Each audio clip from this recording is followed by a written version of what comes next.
एवढ्या लांब आलोय आणि आमची गाडी बंद पडली. तर आज आम्ही चाललो आहे सासरवाडीला जायचं कारण म्हणजे तिथं मामाची वास आणि सकाळी नाश्ता केला नव्हता म्हणून आलो आम्ही नाश्ता करायला.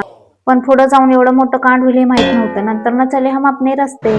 भाई साहेब एवढा घाण अवतार झालाय ना माझा. मग पुढे थांबून थोडा ब्रेक घेऊन पुढे चाललोच होतो तेवढ्यात झाली गाडी बंद. मग पुढे काय दे धक्का. पण मला हे कळत नाही एवढं लांब जायचं स्कूटी घ्यायची काय गरज होती का? जाणवलं नाही हेल्मेट होती त्यामुळं. तेरा बाप यहाँ छोड़कर गया था कि तेरी माँ? मी तर काय निवांत बसलेली म्हणलं कंटेंट तरी भेटला आणि नंतर न भूक लागली. आम्ही जेवायला गेलो. पुरी भाजी एवढी बकवास होती ना. आणि तिथेच हॉटेल शेजारी दिसतो मला हा झोका उंच माझा झोका हे गाणं मला आठवतं. तर आम्ही आता पोहोचलेलो आहे फायनली. और यहाँ गाव का दृश्य देखो एक बार. आणि हे बघून मला गाणं आठवलं. धरती सुनहरी अंबर नीला हर मौसम रंगीला ऐसा देश है मेरा.